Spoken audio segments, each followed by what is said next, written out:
Hey y'all, let's I went through this whole thing a few minutes ago and I was so mad that the camera wasn't on. That's twice I've done that this week. But I'm gonna rant and rave a little bit, which I almost never do. But I've seen stuff on social media here in the last week, and you see stuff on there and you say, well, yeah, you know, that's just a bunch of talk. Pardon me. Turn on my favorite radio show today. Which, if y'all listen to radio, I like to listen to Phil Valentine out of Nashville. A good guy. Identifies problems, talks about them, this and that and the other. But the latest craze is about cotton. Y'all heard about this? Cotton is racist. If somebody puts a couple of stalks of cotton as a decoration, that's racist. Give me a break. You know, I am so sick of this. I'm going to share a picture, a photo of y'all here in just a few minutes. And it just, folks, people, the media mainly, the mainstream media, and all these snowflakes and all these people, they are trying to turn us against each other. They can't stand it when we get along. So they got to start some kind of bovine sketchology.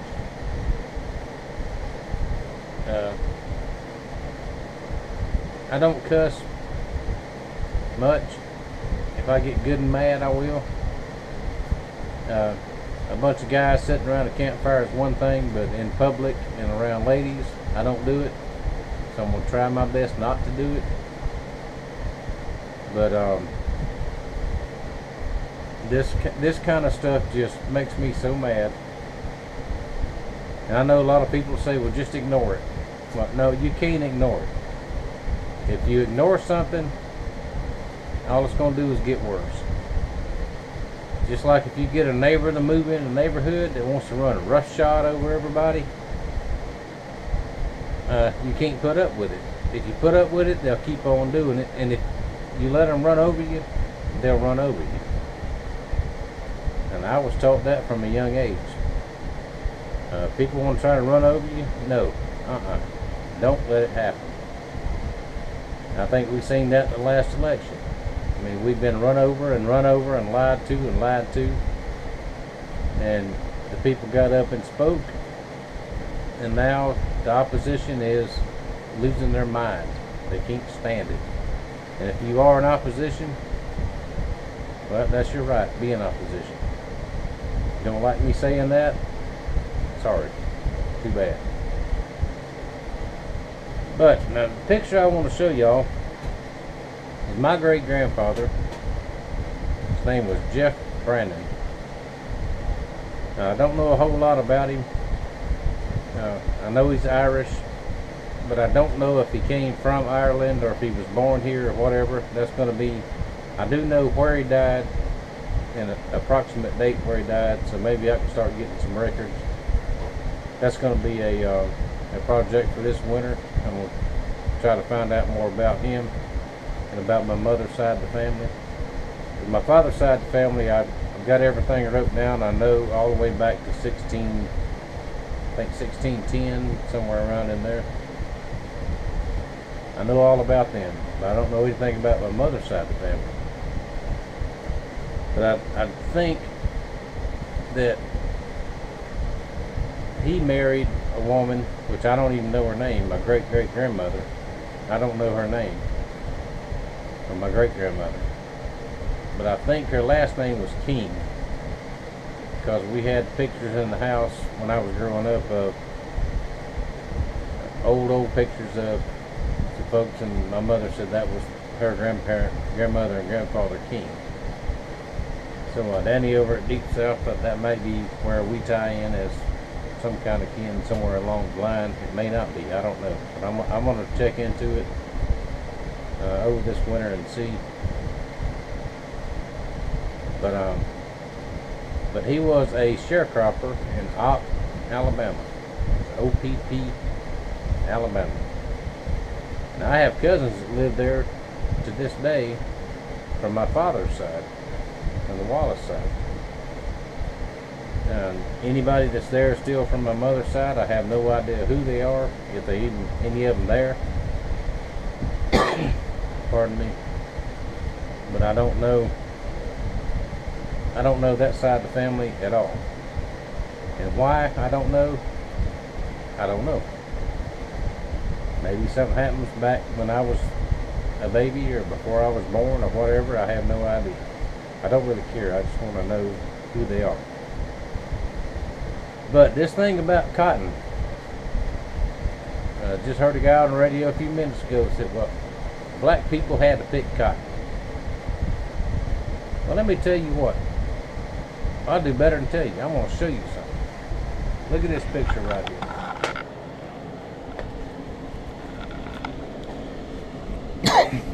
Okay, you see that? That's a cotton field.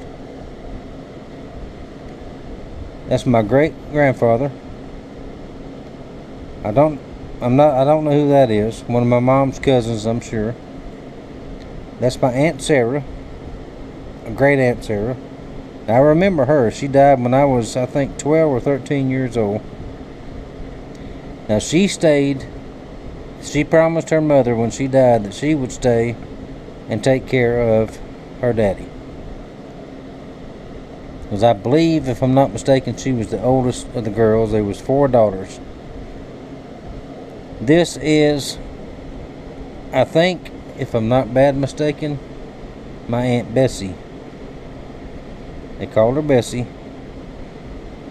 I don't know anything about her either. And this is my mother. Now this picture was taken back in, I think, if I've got the original, it's got the date on it, I think it was 1954. 1954. Pardon me. Now a lot of y'all will remember that year. Of course I don't, because I wasn't born until 62. But she would go every summer to the farm up to Opp, Alabama, when it was time to pick cotton, which is about this time of year. Pardon me. I'm sorry, I'm a little bit flustered because this subject bothers me. But she would go every summer and pick cotton.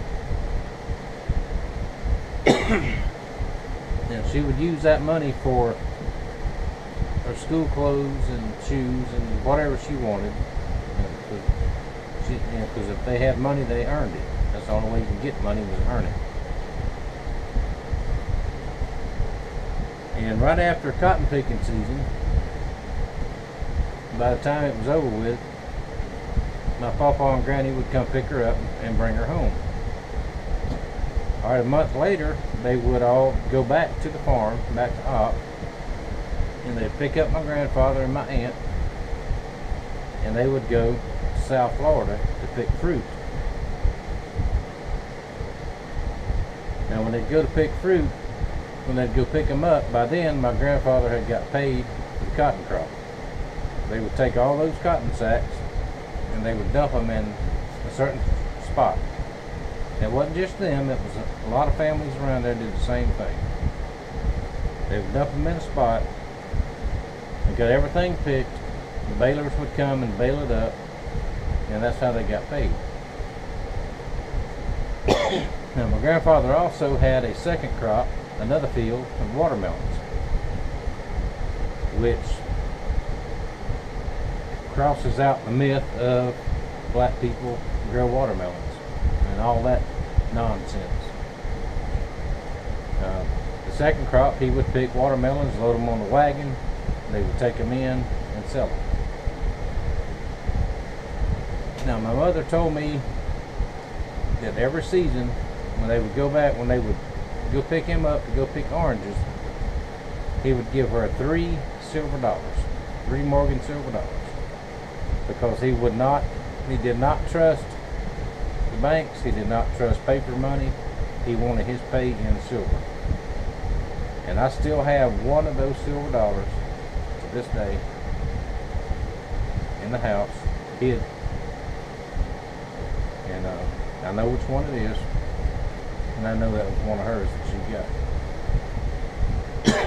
So this notion that cotton is racist because black people had to pick cotton, that's bovine sketchology. Because I just showed you a picture of my family standing in the cotton field with cotton sacks picking cotton. And they wasn't the only ones. Back in those days, and even in this day, if you're poor, you do what you got to do to make a living. And that's what they did. Now he plowed with a mule. He broke the ground with a mule. He planted by hand, and he harvested by hand. Every morning he'd get up, he'd grab his hoe, and he'd go out to the fields. He'd hoe the fields, work all day long. And you know, we can't imagine that kind of life today.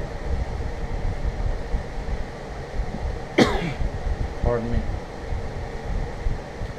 But then now when they went to pick fruit, they go to South Florida to pick fruit, which that's another thing when they said, you know, these people on the radio and these people on Facebook are only the minorities have ever done stuff like that. Wrong. You know, a town, even Pensacola back in them days, would just about empty out at fruit season. People would go south to pick fruit, you know, to make money. And my mother, my aunt, and my grandparents, they'd all make a little bit of money picking fruit. It would get them through the winter, and they'd come back, go to work and all that. You know, go back their normal lives. So just seeing all that stuff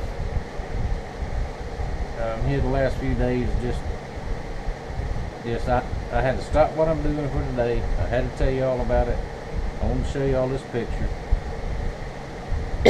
Pardon me. And I have several more pictures I want to show you over the next few months as I'm researching my great-grandfather and all that. After they brought him back right after I was born. They went to Op and picked him up and my aunt and just about forced him to leave the farm because he was so old at that time that he could not work the farm anymore. They brought him back to Pensacola. He moved in they built a house, a little house on the lot next to my grandfather's house. Same place my mom grew up. My grandfather owned the property. So they built a house there. And I've got several pictures of him holding me, and that's really precious pictures. I'll show y'all some of those. And he died in, I believe it was late, I was almost a year old, late 1963. And he swore that the reason he died was because he moved to town, he drank city water and had to eat city food. And he said that's what killed him. But I believe he was in his 80s anyway. Who knows? Maybe it was. Maybe he would have lived a lot longer on the farm. But that was their decision. That's what they did. But the next time y'all hear any of this garbage about, you know, black people are the ones that pick cotton, y'all, there you go. It ain't so. Now, don't let the media and these loudmouths, don't let them turn us against each other. Now there's good people and there's bad people on both sides. Be one of the good people. I mean, if I talk to anybody, I don't care who they are. I talk to you like a man or a lady. You talk to me like a man or a lady, and we're going to get along just fine. But all this other nonsense that they're trying to push on us, you know, don't put up with it. Just do not put up with it. That's the only way it's going to change, is if we change it. We as a people change it. We got a lot of problems to deal with, but between each other, I don't think there's a whole lot of problems. got the little fat boy over there, Mr. Rocket Man. You got that to deal with. And everybody else that wants to run a roughshod over us. No, we need to take care of them people. Let's come together, take care of them people, take care of that slime, and then we can live our lives as we want to. But don't let them drive a wedge between us with this cotton nonsense and this and that and the other. I even heard another story that they said cornbread was racist because that's all that black people had to eat back in so and so and so and so. Well, I can tell you a story about my daddy growing up, where him and his cousin had a big fight over a piece of cornbread because there was only one piece, and him and his cousin fought over it. And my daddy won the fight, and he got the bread. So, folks, there's been poor folks for generations, and there always has been, and there always will be. Doesn't matter who you are, doesn't matter what color you are. Just be glad we don't have to live like that anymore. Now, can you imagine me and one of my friends, me and my buddy Master Sergeant, can you imagine us standing out here in the shop fighting over a piece of cornbread? I don't think so. I mean, we've got it very good today. Everybody does. We've got it very, very good. Plenty to eat. Almost everybody's got money. Enough to do what you got to do, enough to do what you want to do. Pardon me. Now I'm getting long-winded and getting coughing, and I'm still mad. But anyway, I'll shut up. I've got a lot of work to do. I've got a lot of knives to make. I've got a couple of videos already made that I'm gonna put up, but I'm gonna put this one up first because this cotton thing it just put me over the edge, and I just bothers me, people. It really does. And I hope it bothers you too, because it needs to. Alright, I'll shut up. And I thank y'all for watching. If you agree with me, leave me a comment. If you disagree, leave a comment. Just please do not use 4-letter words, because I won't even read it. I'll just block you, and that's it. There's no point in that. Use all them kind of words. It just shows me that you're ignorant. You don't have an education, and you can't express yourself without it. So, all that being said,